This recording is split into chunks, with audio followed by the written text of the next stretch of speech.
Okay, so ngayon bibigay kami ng relationship advice. Saan tayo magsisimula? Ang advice ko lang, huwag kayo magmadali. Kasi minsan, nasasanay tayo or parang peer pressure.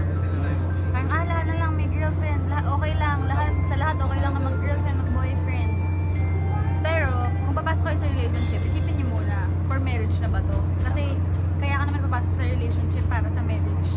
So, kung sure ka na hindi naman yun sa marriage mag-end up, ba't ka mag-invest ng time and effort and love dun sa someone na hindi mo naman pala papakasalan?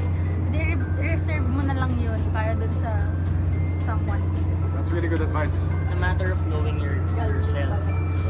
Parang papasok ka sa relationship, lulukuhin mo lang siya. Ba't ka pa papasok? Parang ganun yung point mo. Or kaya kahit hindi maglolokohan, parang kung papasok ka lang sa relationship para lang masatisfy mo yung sadness or yung emptiness ng heart mo or insecurity mo. Emptiness! Bakit mo sa iba kukunin yung security mo? Hindi ka magiging masaya doon. Marami pang ibang bagay na pwedeng gawin. Prepare yourself for the one that is preparing for you. Oh. What happened to you? When I Gusto ko yun. Diba? Take ko yun mamaya. Somewhere over there may nagpe-prepare para sa'yo. Para pakasalan ka. So, Pero prepare ka din. in the same time, in addition to that, no?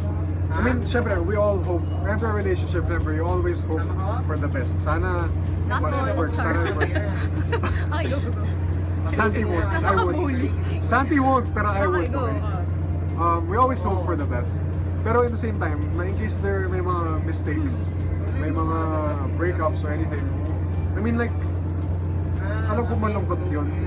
Pero sometimes wag kayo masyadong ma-depress or mag-dwell. Kasi like, lahat ng yan, you know, lahat ng mga pagkakamali, lahat ng mga failures, or anything na masama para sa feelings mo or anything like that. Lesson pa rin yun na matitig mo sa life. So kunyari, yung muling relationship mo, horrible. So what? You know, later on, at least magagamit mo yan as a model na okay, hindi ko to gagawin next time. Lesson siya. So, bakit relationship yung pinag-uusapan? Oo, parang life lessons na to. Kasi love story yung show natin. Okay. Mga relationship advice, mga experiences nyo, syempre dito nyo makikita sa show namin. Kaya mas subaybayan nyo lang tong vlog namin, tsaka subaybayan nyo yung show namin, okay?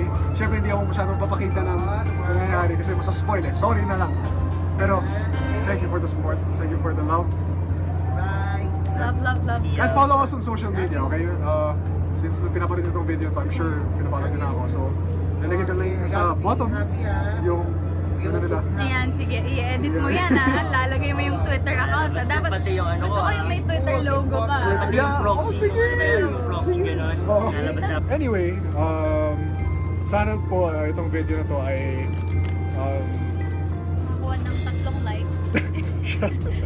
Isang share. marami yun. Hindi. Galing pa sa Sana, akin. well, gusto ko na sabihin na thank you sa panonood ng video na to. At abangan nyo po kami sa afternoon prime ng GMA.